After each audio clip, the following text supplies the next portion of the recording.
Welcome to the Estate Professionals Mastermind Podcast, a podcast for estate professionals who earn more, work less, and make a huge difference in their communities.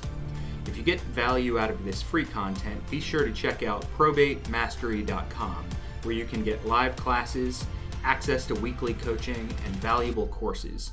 To learn more, visit probatemastery.com. Now let's jump into this week's content.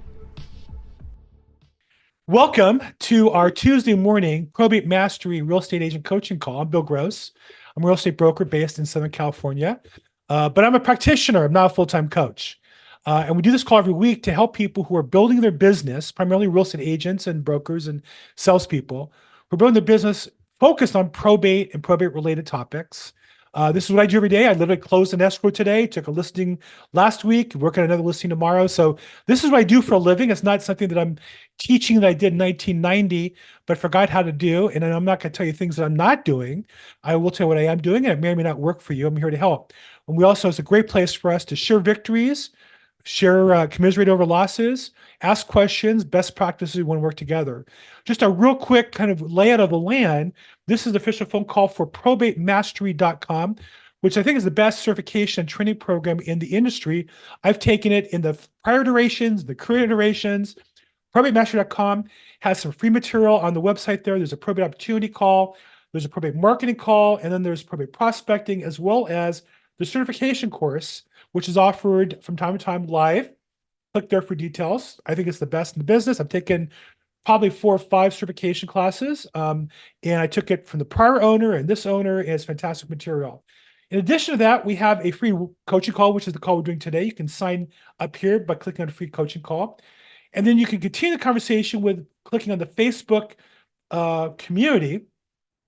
There is the handsome face of our founder, Bruce Hill, and he can, but on this, you can post questions about the program, questions about probate in general, referrals, agents, attorneys, and such. Separately, my own program, I host Probate Weekly on Thursdays, which is typically an interview program. I interview attorneys in around the country, vendors and such. Feel free to sign up there at probateweekly.com, put your email address in, you'll be registered. You can scroll down if you want to find out on audio formats or past episodes on YouTube. And I also separately have my own Facebook group called Probate Weekly. I'd love to have you join there. We're just under 4,000 members. And I also encourage you to post your probate content there to get more views and likes and give your social media program some lift. So normally it's something I start the day with, but I'm really excited to have on the pre-call. Tracey had a great question. It was so good. I said, stop. I'm going to share with everybody. Tracey, let's talk about your situation. And first off, Tracey, what area do you sell real estate in? Lake Arrowhead, California. Oh, how nice. Yeah. I Lucky live you. 1 mile closer to heaven. Lucky you. Okay. So let's talk about what's your probate related question? I have a client I've been working with. He inherited this cabin about 3 years ago when she died. He and his brother own it.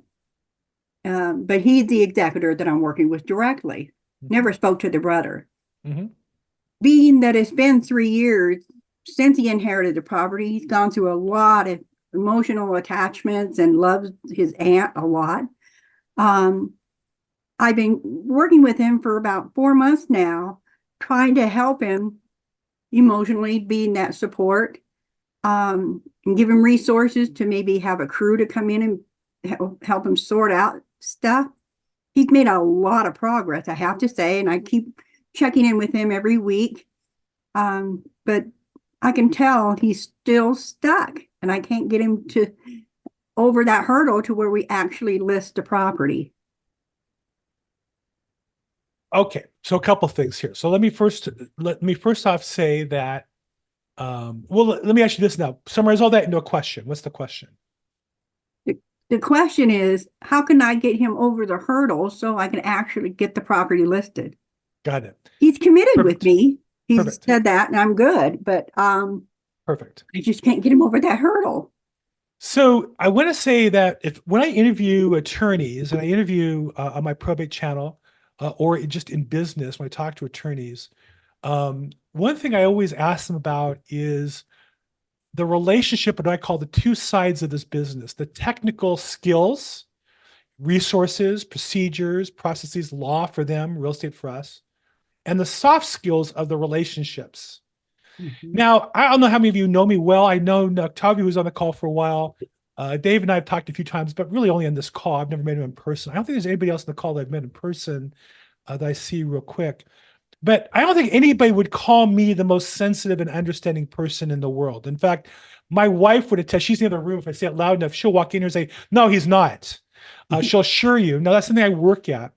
But I'm aware that there's two pieces to this puzzle. There's the technical knowledge, procedures, processes, resources side, and then there's the emotional sensitivity, communication, what I would call the soft skills side to that, right? So when we're looking at these situations, I think that, and I'm not the only person that's called that can answer this. We want to work together. But I think the thing that I clue in on when I listen to you is language. Now, when I coach agents and I point out the language to them, I read back what they say, they go, "Oh, I didn't really mean that." Well, but that's what you said. And we say that because we mean it. And so one of the things you said a couple times, just to check you, I'm not here to criticize you. I want to help you get better. Let me ask you for a little coaching, Tracey.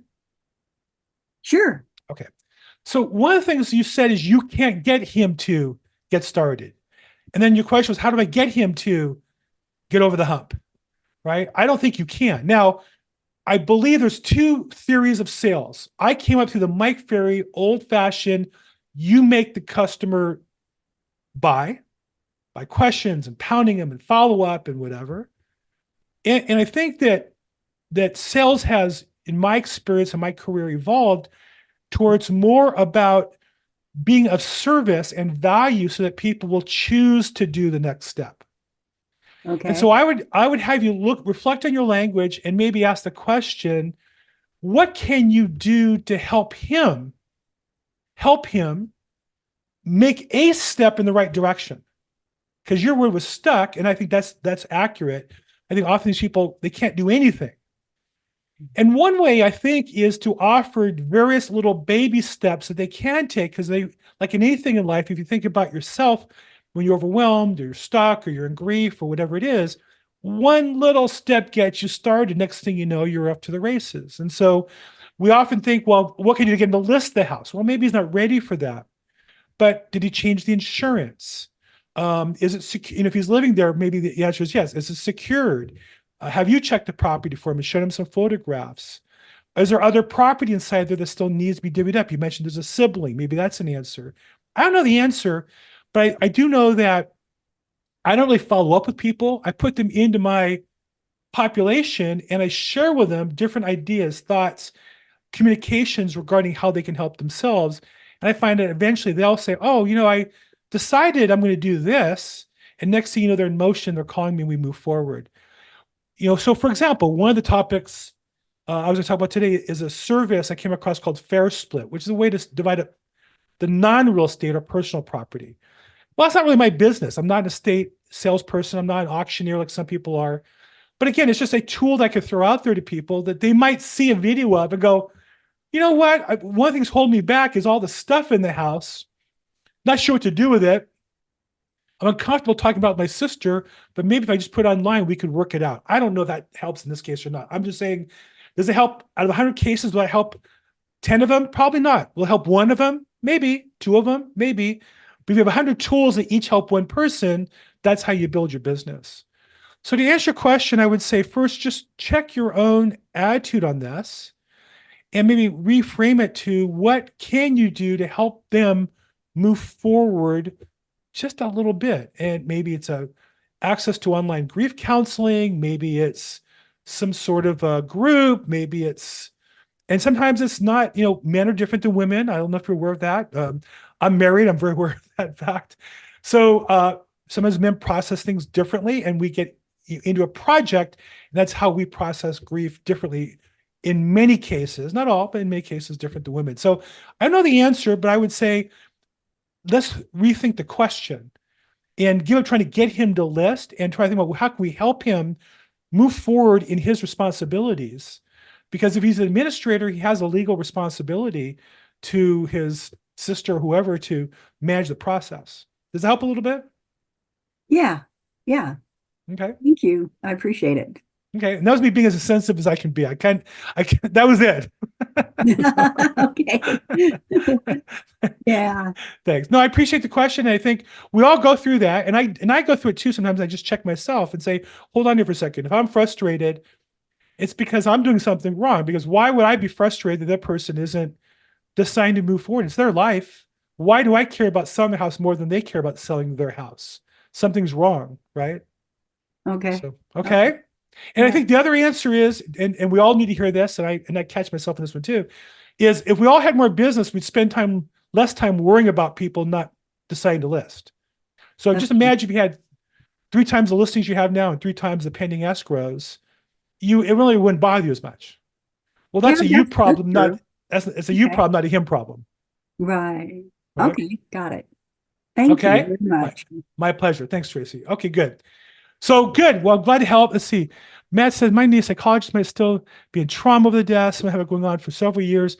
Matt brings up a good point that he may not have processed the pain. And I think I will say that I happen to be a religious Jew, and we have a very detailed procedure for mourning that is very intense. The first couple of days are overwhelmingly intense.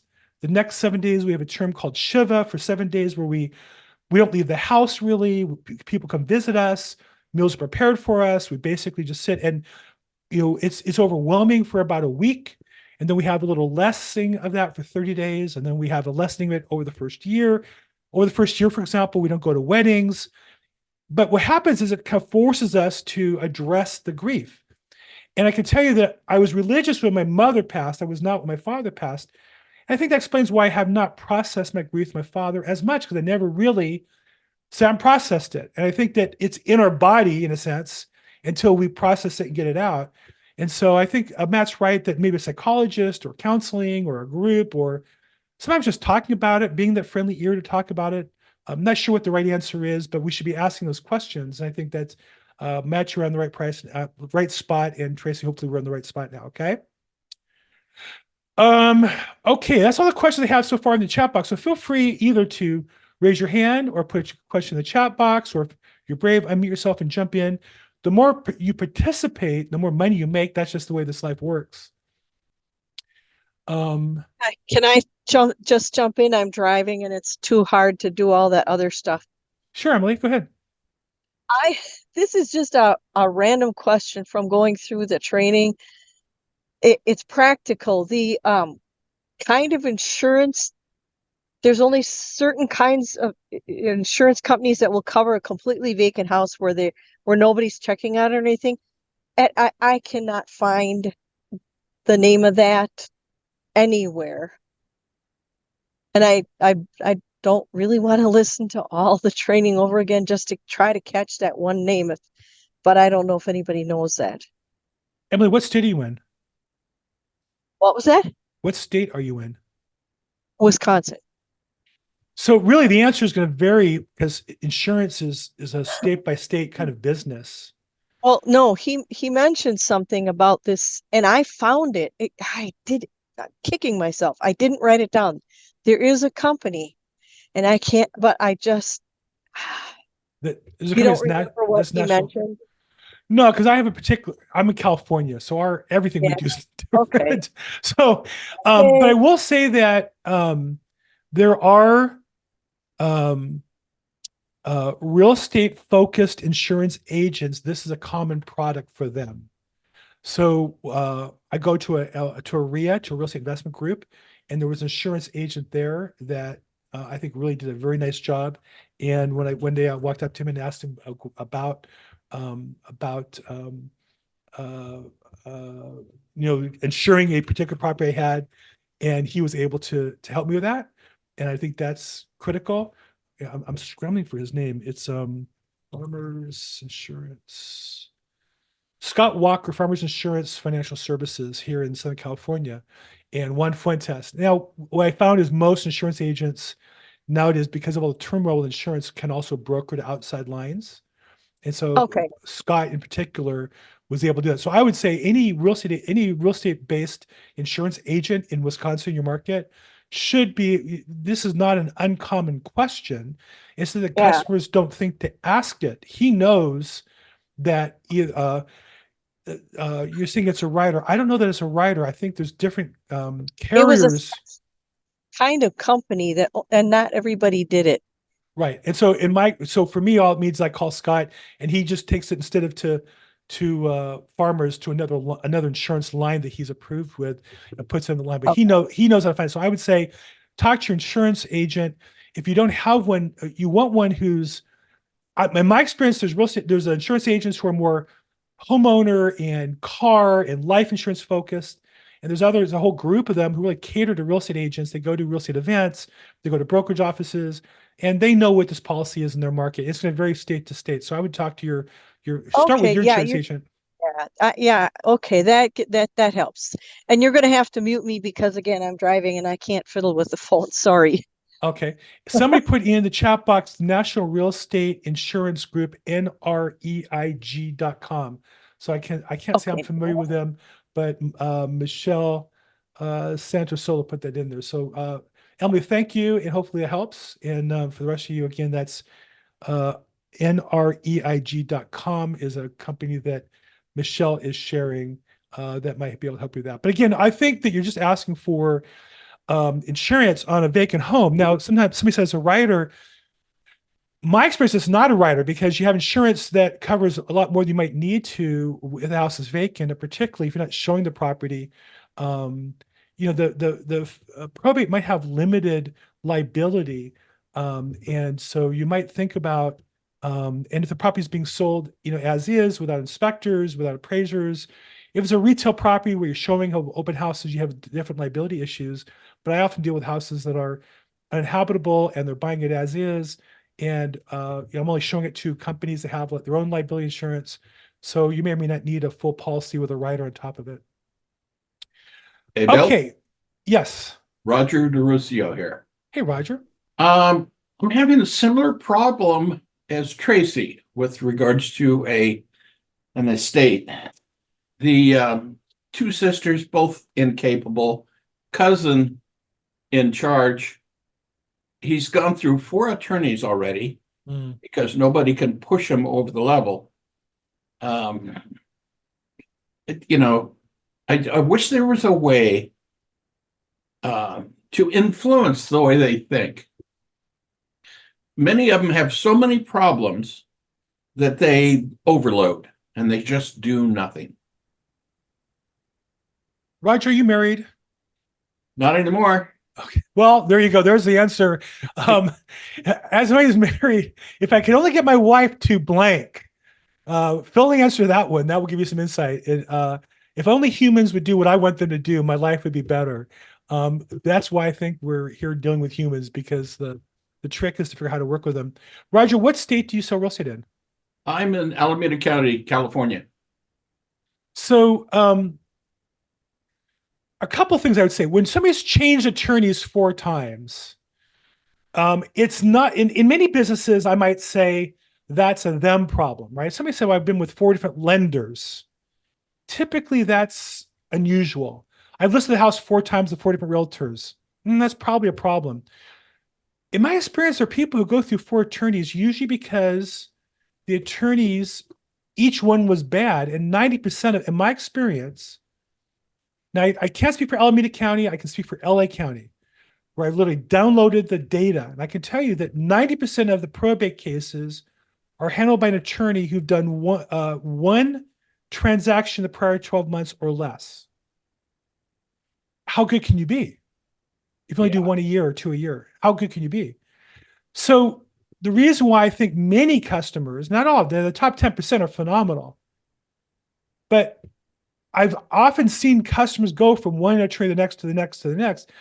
The common mistake they make is these attorneys who don't ask for money up front and then discover it's more involved, and then they get off the case.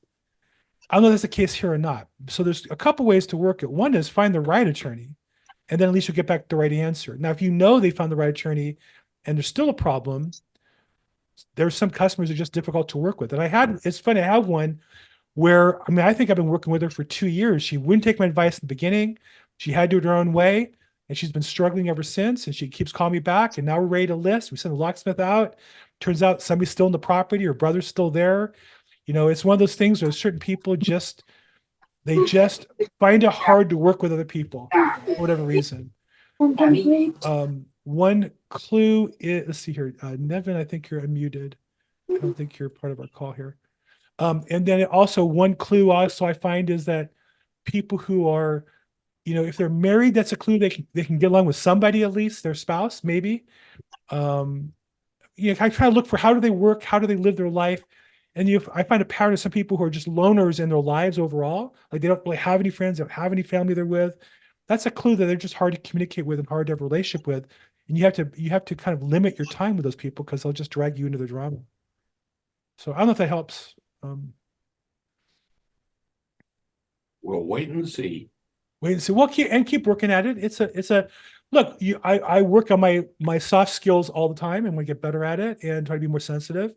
At the same time, I also create certain barriers to my time to try to protect myself. So it's a constant trade-off. So good luck with it, and circle back. Let us know how you do. Okay. Okay, we'll do. Good. Thanks. Joan also mentions National NRAG, National Real Estate Insurance Group. So I haven't worked with them, but if that works for you, that sounds great. Nina, I see you're unmuted. Did you have a question? No, I'm sorry. Okay. No problem. No problem at all. Okay. Any other questions, challenges, problems, victories you guys want to report? Losses? I think I've updated the chat box. So one thing I wanted to share, kind of a service, but I also want to kind of share the way I would approach it. I was on the alltheleads.com call. When was that? Last week. And you may know that Bruce is one of the coaches on their system, and he was on that call as well. I'm sorry, I just need to fix something real quick. And they had a guy who's actually, I think, going to be like a guest speaker coming up. And I did a little research, and it kind of fits with my business a little bit. Fairsplit.com is a vendor. And it's a service for splitting up non-real property, personal property. And it's a tool that you can give for free, that they can use for free at some level, and then might choose to pay for advanced features. But apparently 90% of the customers use the free version. It works for them. To divide up and share and distribute and decide what's going to be sold, what's going to be donated, what's going to be junked out. So he'll be on their call. I also did an interview with him. He'll be on my YouTube channel as well here in the next couple of days. But I want to point out kind of just a thought process as you build your business. I often get, people say to me, "Oh, I want to get into the probate business." And from where I sit, now I'm in the largest probate county in America, but in most metro areas, probate's a broad business.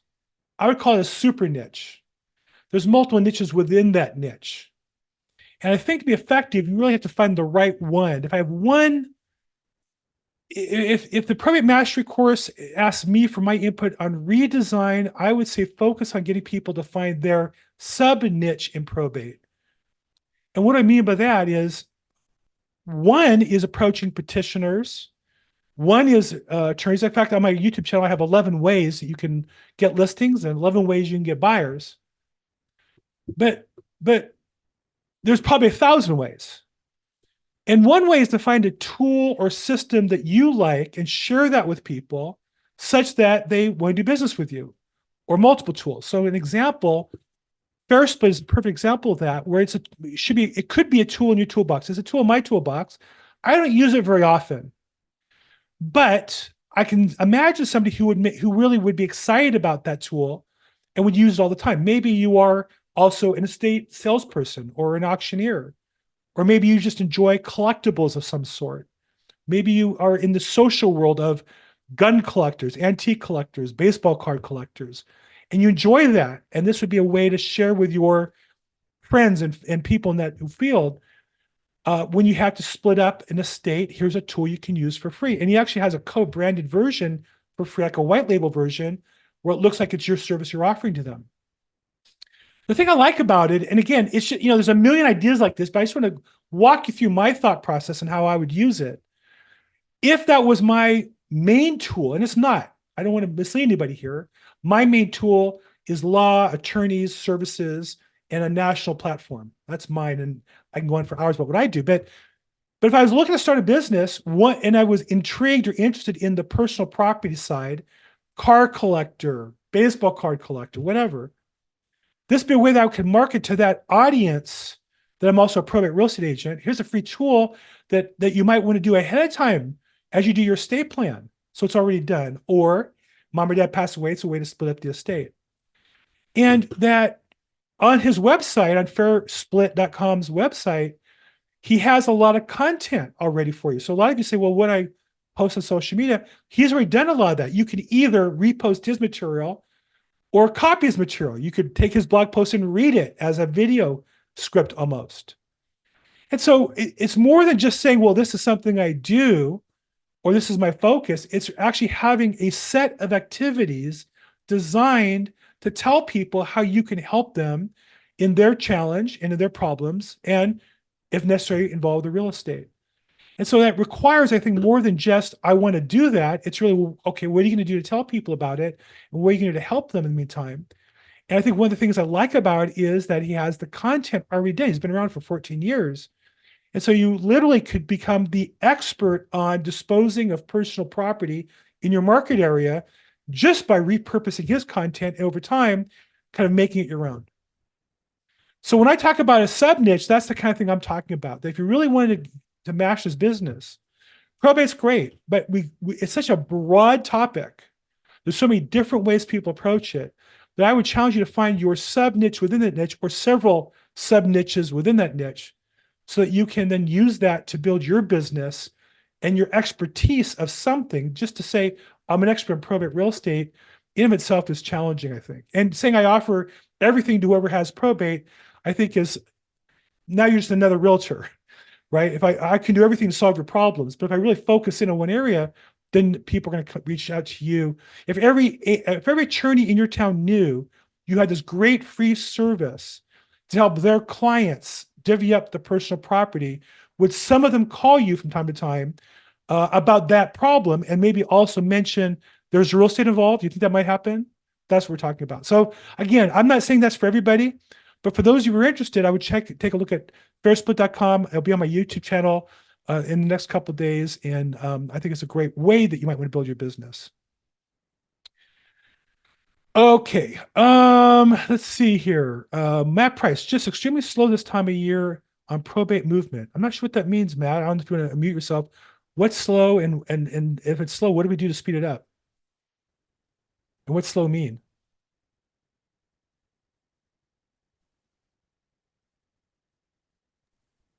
Hey, Bill, it's Matt. Hey. Can you hear me? Yeah.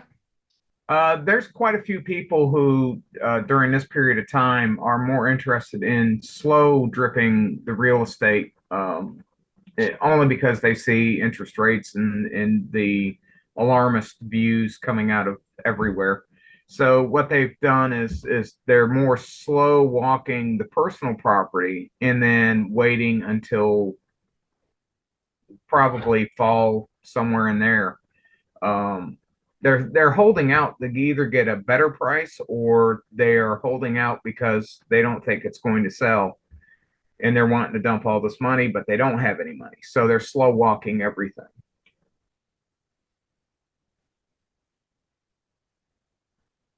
I think, well, I would say two things.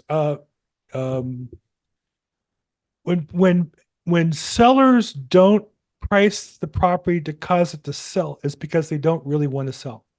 I agree.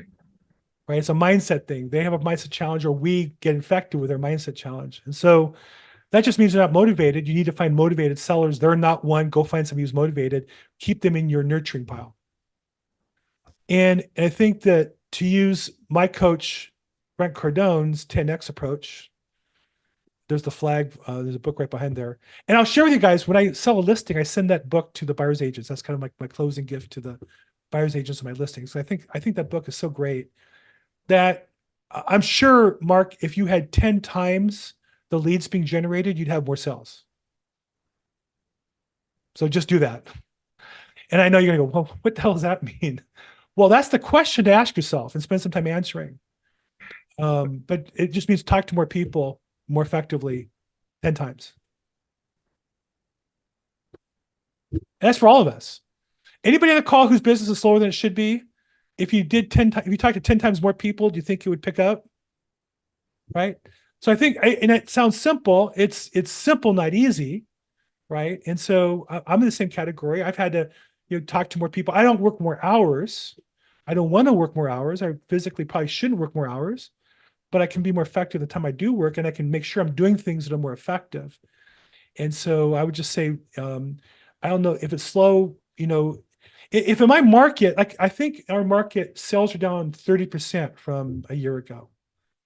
Okay. Well, that just means and frankly, the beginning of the year, my sales were down. Now, in truth, because I'm working on a very large project that's paying me some salary money. So I didn't sell listings the first half of the year on that project, but I made, the equivalent of 2 or 3 listings in fee income, which is great for the long run. So, but I also did some other things to generate more business to where I've taken, I think 3 listings last 3 weeks. I got another one I'm working on, closed it. I just put the gas pedal down harder and things will go faster. I don't know if that helps all, Matt, but I'm with you, but let's just do more. Okay. Hope that's not too harsh. Okay. Angela asked, how can I market to probate? I've lost a couple of deals due to attorney referral to an agent. How can I probate to probate attorneys? Angelica, do you want to jump in here and I can maybe help you a little bit? Or your camera's off and you're muted. I don't know if I can interact with you because there we go. There you go. So what have you done to get yourself close enough to lose the deals, but at least be in the discussion? Well, I've been in the business only for a couple of months. I would say 3, 4. So I've been calling, PRs and, and I've lost a couple deals. I build a connection with the PRs or administrators, and just now, she had 3 properties. We made this connection. I did see it, So anyway, I called her last night and to see what was going on. And she's like, oh, well, unfortunately, we signed up with, the referral that the attorney gave us. And we were talking and I thought it was a sure thing, So this is a scenario with me. And where do you sell houses? In SoCal. Okay. Have we met before? No, actually, no. I mean, Okay. I've been on your podcast and stuff, but no, this is the first time we have a conversation. Okay. And so you've been in the business a couple of months, you said? With probates. How long have you been in real estate? Roughly about 2 years. Okay. So one of the challenges of cold calling is you think you're closer to deals than you are. Because when I get a phone call from an attorney with a referral or from a family member or petitioner about probate real estate, they already know, like, and trust me, they're calling me at some level, right? When you call them, you've cold called them, they're picking up the phone because you dialed for the most part. And so you may not have that relationship yet, but you're talking about the deal and you think you're closer than you are. That's true of expired listings for sale by owners and probate or any other cold calling. And not to say not to do it. What we say is the numbers are different than when they're referred to you. Do you follow me? Yes, I do. And so you probably have to talk to a lot more people that you think you're close to getting a deal on than you think you do, because you think you're closer to you, but you've cold called them. You've jumped a few steps and you have to fill in the gaps of where you've been. And you've got to find a way in a cold calling. Whenever done any training in cold calling with other companies and coaches, they kind of bypass the relationship and really press for the appointment. Now, life has changed since COVID, particularly in Southern California. We're a lot different than other states, other areas, where it's hard to get to meet with people in person. And everybody's gotten used to doing business online or video. And so it's all hard to get with people, but you got to find some way to fill in that relationship that's missing when you cold call, or else you're going to get pushed aside by somebody who has that relationship, i.e. the attorney's referral. I'll share with you a story I had last week. I had a agent call me from another area, a newer agent who wasn't comfortable doing it on her own. And in this case, it was a complicated probate. It's one that required court confirmation. And I'm welcoming all those details. About 10% in LA County require court confirmation, and they're more complicated. And frankly, I don't think you should list it unless you know what you're doing on those. But I'm here to judge with people, but I'm entitled to have my opinion. That's my opinion. So she called me and we went through it. I said, well, look, this is more complicated. And my recommendation is either me or somebody else who's done one, list it with you and split up. And I proposed to her how we could do it. So she showed me the email from her client to the attorney. The attorney said, you can't list the property until the court approves your listing, which is wrong. That is true on, I'm going to get a little technical here, in California, on guardianships, which are for children, or conservatorships for people incompetent. To sell their primary residence, you do need court approval to list the property, but you don't have probate, ever. So that was wrong. The other thing he said was that the commissions were limited to 5%. That's true in LA County on court sales, but not true in this case, Orange County, which allows up to 6%. How do I know that? Because I know the rules, and the attorney didn't. And there are a couple other mistakes he made. So I said to the customer, look, here's the rules. You can read them there in plain English. You don't need the court to approve it. We're not going to list you at 6%. I'll do it at 5% because we're competitive. But I recommend, let's just list the property and I'll tell the attorney we've done it. And by the way, the attorney still had not filed what's called a DE-160, which is the form to do a court-approved appraisal with a probate referee. Again, I'm getting a little technical here, but for those in California. And he also had not, as a result, filed the publication required in order to accept offers on the property. So when I contacted the attorney, I said, oh, by the way, I noticed you haven't yet filed the DE-160. Here's the property profile that will help you complete it. If you want me to review it, with your paralegal, I'm glad to review it with them. And by the way, here's a service I use to publicize in Orange County. Though I see you use this, and I actually told them, I saw you use this company, we publicized the probate, and they did a great job. And I would, I would recommend using them again if you're comfortable with them. And the attorney got right away, knew what I was doing, and the whole thing turned around. So what I'd say is that in California, the customers sometimes defer to the attorneys because you've not taken the lead. Right? The difference between me and you is you talk to the customer and then the attorney talked them out of you. Versus me, I just listed the property with them. Now, I did that because I took the lead. If you think like in the classic case of dancing a waltz, somebody has to lead, somebody has to follow. And if you don't lead, the attorney's going to lead.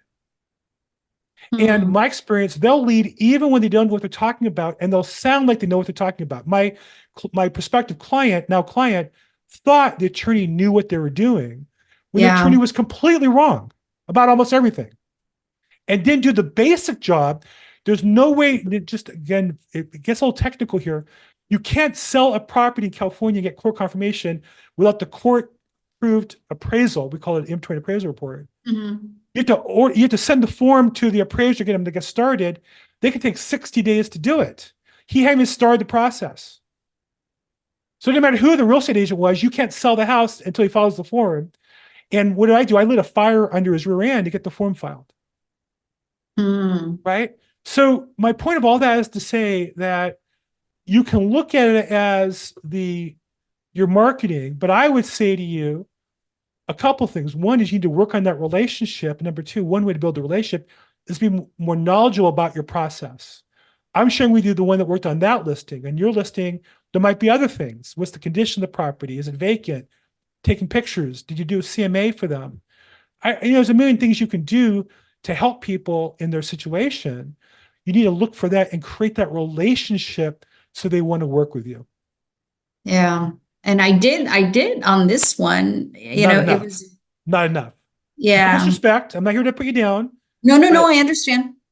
At the end of the day, the customer decided not enough. And if you accept that, then you can correct and improve next time.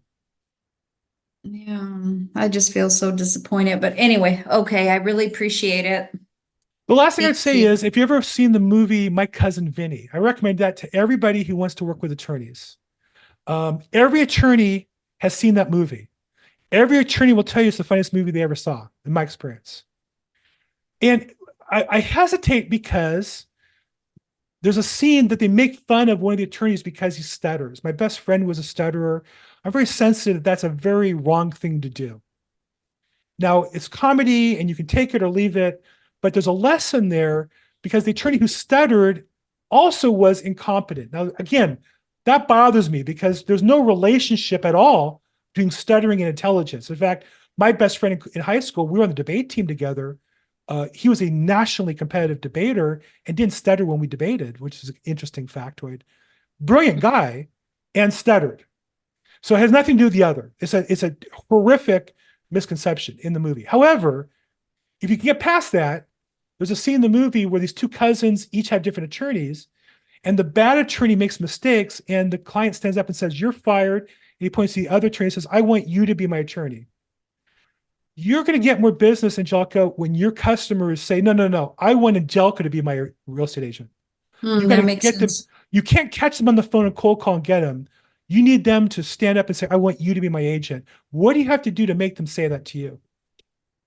That's the question. I don't know the answer. That's the question. Okay. Now, look, I'm with you. That's hard. It is. It is. I'm so with you.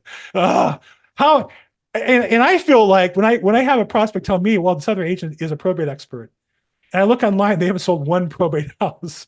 But they took a class and they put it on their forums and they talk about it all the time. What I got to do? I have thousands of hours of material on my YouTube channel about probate. I've interviewed at this point hundreds of attorneys on the subject. Yeah. It's hard work, but it is. It is. I'm with you.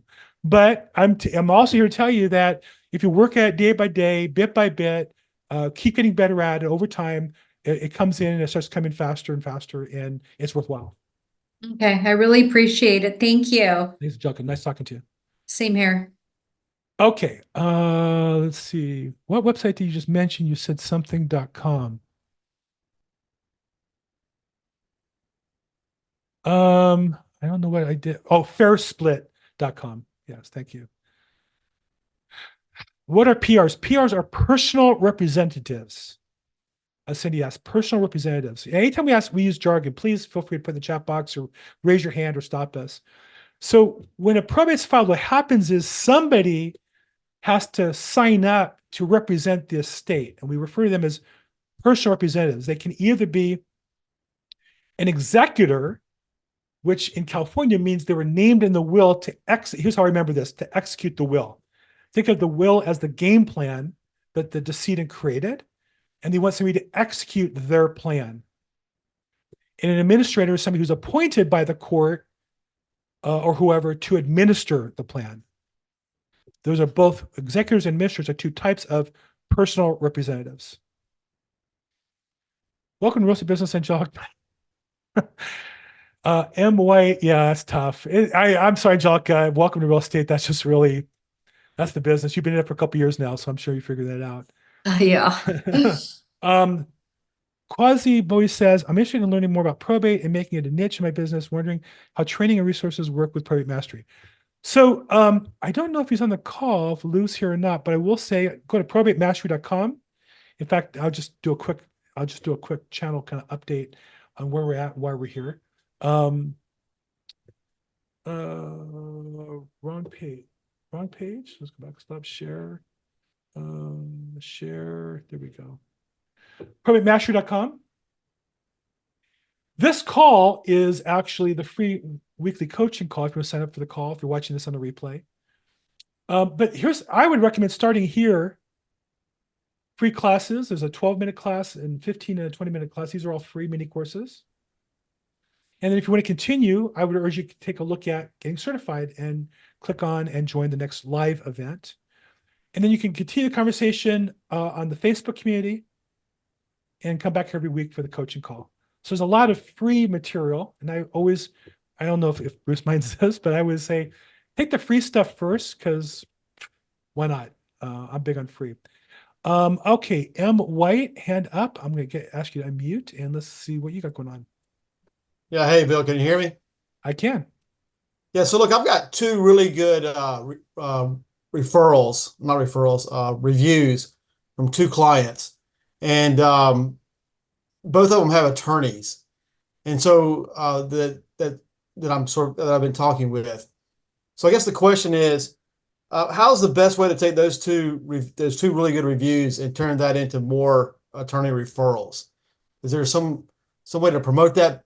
Really promote those reviews, or what can I do to maximize them? I've seen people who offer classes on, Google My Business will transform your business. I think a lot of that's just smoke and mirrors. I have 120 something reviews, averaging 4.9. It's really nice. I think what I would do, and what do you say? I'm sorry, your first name is? Yeah, Michael White out of Michael. the Charlotte, North Carolina area. Charlotte, North Carolina. So what I would do, depending on, you have to have your plan. Like my plan is, I really want to get more referrals from attorneys. That's really my focus, right? So you're asking me is right up my alley. And so I am always reaching out to attorneys to interview on my YouTube channel, and I create a podcast. Now, I don't know what social media platforms you use, but I would reach out to them to talk about it and also seek how you can promote them. So somehow they're doing something to generate the business, or they should be. Some of them are in semi-retirement mode, and you really can't do much for them. That's just the way it is. But most attorneys I talk to, and certainly those who are in a growth mode, do something to build their business. They network, they go to attorneys events, and many will appreciate the chance to speak to me and real estate agents in general, or you. And what company are you with? Yeah, I'm affiliated with the Keller Williams franchise. There you go. Yeah, So that name's going to get some attention from an attorney, because they imagine every office is even from a smaller office or smaller group of Keller Williams. And even if you're all virtual and haven't been in the office in 3 years, they still imagine that somehow your interview with them is going to go, international and all that. So I would play to that as much as I could. And so to answer your question, I would call them up. Hey, thanks for the time. I send people, gifts. I send, buyer's agents of my listings gifts. I don't send gifts to attorneys for referrals. I want them to feel like they're lucky to have my attention. I want to create that relationship with them. So I do call them and we'll thank them, or let them, and keep them, Uber status on the transaction. And then I do offer to interview them on my social media platforms. Then that's what I do. All right. Thank you, Bill. Sure. And I also, the only mailing I do are to attorneys I've done transactions with or talked to. So I do have a postcard list I send out every 90 days. Simple postcard, more kind of branding me, my picture, just to remind them that I'm around. And it's not that expensive. I have about 300 or 400 attorneys, and it's like $1 a piece. So it's $300 or $400 every 3 or 4 months. So I'm not really big on spending a lot of money on that stuff. But I do have my email list, and I do post a lot on social media. So I have a follow-up question, Bill, if you got a minute. Yeah. So I know you're at a different stage than I am, where you really promote social media and that kind of thing. But are attorneys responsive to the idea of being like a title rep, where you go in and just really have them on a route where you go once every month, you're visiting the same attorney's office, and you're just sort of dropping in periodically once a month or so on a regular basis? Are they responsive to that kind of touch? Some are, some aren't. And now I'm in LA, it's different. And we're probably less friendly, less open to that in general, I would imagine, than North Carolina. And I would say I'm in LA city proper. It's probably more available in suburban parts of LA or the outer parts of LA than where I am. And also, without getting into the politics of it, I'm in the hyper central place. We were the most max vaccinated, as a group, not me personally, but I'm just saying, so going into offices was like a life-threatening mistake to many attorneys. So you'd be careful about how you approach them. Versus North Carolina, I don't think that's the same, and certainly not outside the major metro areas. So you need to know your market. I know my market. I don't want to pretend to know yours. I've interviewed attorneys in your market throughout North Carolina. And I would say in general, some do, some don't, and find the ones that do and make that your route. I would find an excuse to come by, and I would always make sure to include the secretary or the front desk person and the paralegals. At the end of the day, they're the ones that are going to remind the attorney who you are and call you for a question on the real estate that will end up being the business. I love that concept. When I started in real estate, there were title reps who came by our offices. I started in big real estate offices, and we'd have the same title reps 1 time a week, 2 times a week, 3 times a week. They drop off food or pens or pads or stop in. And I'm definitely looking in my area in LA to find a younger agent who wants to work on my team, where I have attorneys I have relationships with that I'm just not going to go out and do that to, that they could maybe piggyback on me and make that work. So I don't know if that's a job for maybe a summer, your kid in the summertime, or somebody on your team, or how that would work for you. But I think that's a great concept. I don't know anybody who's doing it effectively, but I'm sure it could be done. Yeah. All right. One more quick question. So I know LA is a lot different than Charlotte. You guys are what, 3 or 4 million people in a small area. We're probably at the max, maybe 1 million if we're lucky. And so I noticed there are a lot of smaller attorneys here, maybe 1 or 2 person attorney groups that focus in on probate and estate planning, that kind of thing. And they seem to be pretty active. I sort of did a quick search of them on the state records and kept up with it. Have you found those smaller type groups to be really more open to people, I guess, more open to referrals, or working with, more loyal to an agent if you become the preferred agent, that kind of thing? I know there's no loyalty in this business. Yeah, I would say in general, the larger law firms, in my experience, have bigger estates. And what happens is the bankruptcy department or the acquisitions mergers department does a deal with a client who now has $100 million cash, and he needs to put an estate plan together, or had a $100 million estate and died, and they need to handle the probate. And so in a large firm, it all stays in-house. Smaller firms, my experience is they tend to work with each other. The one who does estate planning works with the one who does bankruptcy, who works with the one who does acquisitions.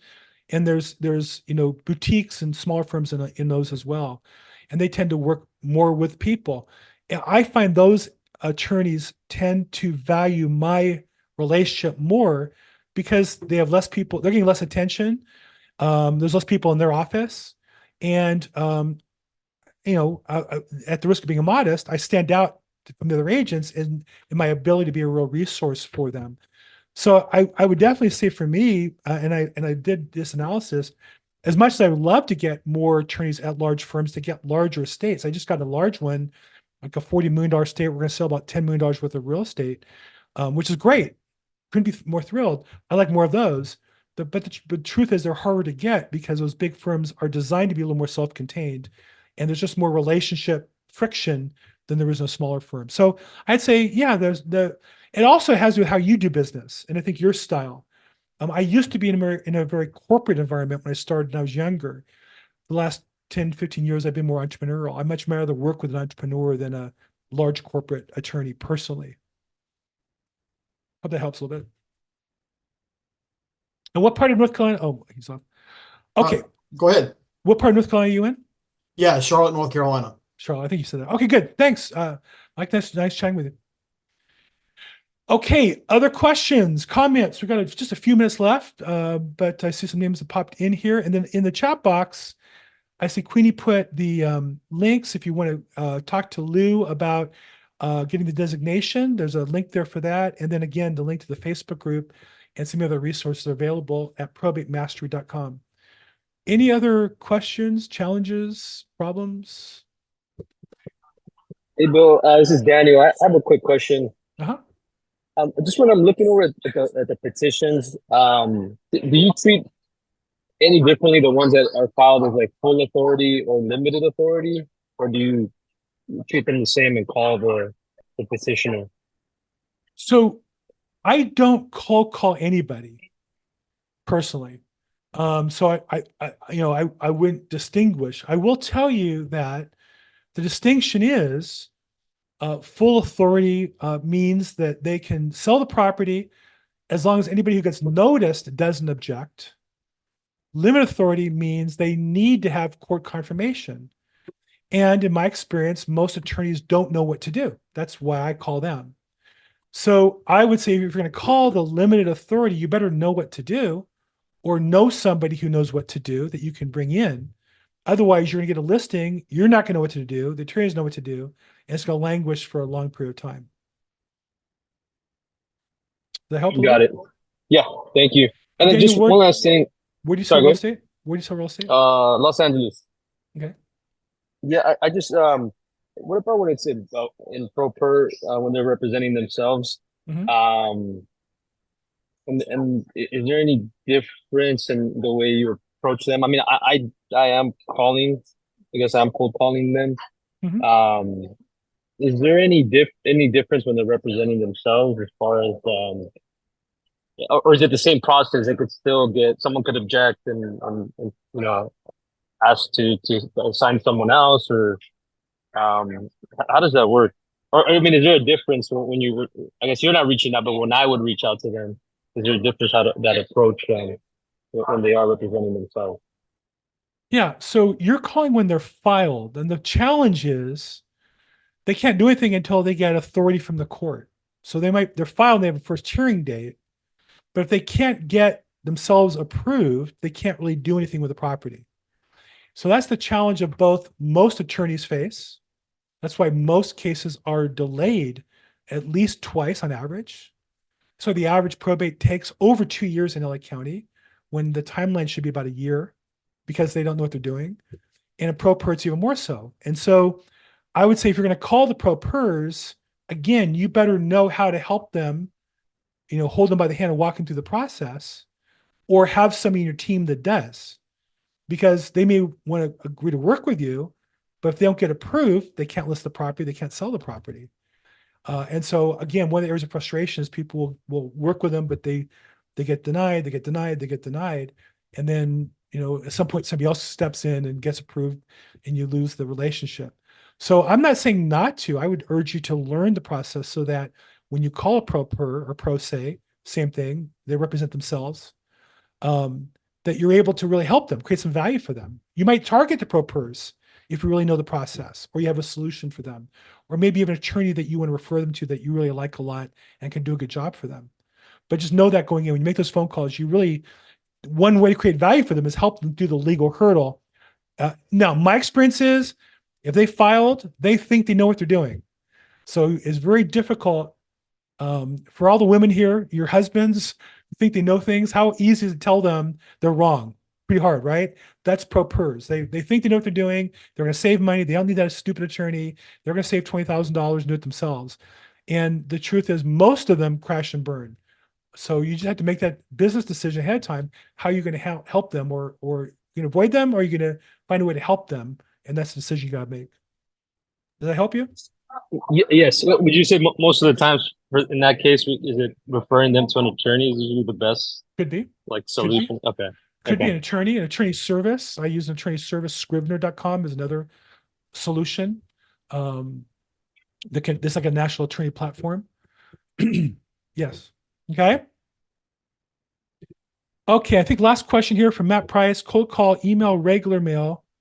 Which one would be better across the board? I don't cold call. I don't cold anything. I don't cold call, email, or regular mail. So I can't really answer that. I think that first off, there's legal restrictions you have to be careful of. And I would add to your list cold texts. As a fiduciary on a couple accounts recently, I noticed I get a lot of texts as well. I think it's one of those things, Matt, where again, his question is, what's the best way to reach out? And I think the answer is, I don't know there's anyone that's better. I think the key is the execution of whichever platform or method you use. You need to track your numbers and your investment, your time, and calculate what your return for investment is in your market, the way you're doing it, and seek to constantly improve what you're doing. My focus right now is social media. And so I try to figure out how many hours of watch time I get for my input of time. My goal is to get at least 10 times my time in view time, if that makes sense. And so I'm not looking to broaden my audience. I'm not looking to build a huge YouTube channel. I'm focusing on the people that I want to have watch it. And I feel if I can get 10 hours of watch time for every hour of record time and prep time, that's leveraging my time effectively. And that's worked for me. You need to find for you how that works. If you're going to cold call 3 or 4 hours a day, how many listings do you need to make that work? Or if you're going to email, there's a cost and time involved. What's your return for that investment? And same with regular mail. So I really urge you to think of it like it's a business, track your numbers, know your return for investment both for your time and your money. And I would watch that ruthlessly. I check my numbers every single week. That's a short answer to a long question. You could talk for hours on that. Okay, anything else I can cover before we wrap up?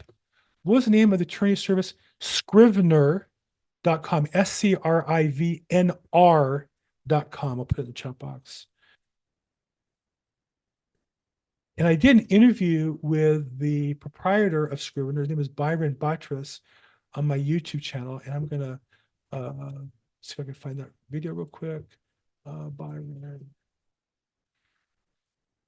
It's been a little while. I need to get back on. Okay, so I'm going to put the link to the video I did.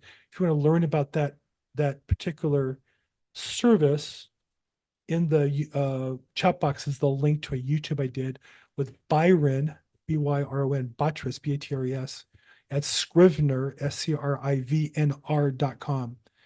And it's a national platform. It's not for everybody, but it's an attorney service, and it's cost effective. They do a good job. And again, if you're calling pro se, people filing on their own, it's a service that they can use that's less expensive. And for the person who's been through 3 attorneys and they're all incompetent, this is one of the services I go to. Okay, if you didn't get that and you need information, reach out to me, text, email me. I'm Bill at thelaprobateexpert.com. I'm at Bill Gross Probate on social media. Thanks for joining our call today. This is probatemastery.com's weekly real estate call. You go to probatemastery.com. And if you go there, you have a couple options of some free training programs. I would strongly recommend Probate Opportunity, the Probate Marketing, and Probate Prospecting freebies. And then if you want to continue and get certified, you can scroll down and get into the next live training. That costs some money. There's different coupons, and you can talk to Lou about getting some discounts, perhaps depending on when they run that. Continue the conversation in the Facebook community by clicking here. And you can ask questions and participate, find out about the upcoming calendar schedule programs being offered. And then lastly, I run a program called probateweekly.com. Probateweekly.com is an interview format, Thursdays at 4 p.m., but it's sent to all the social media channels in video format.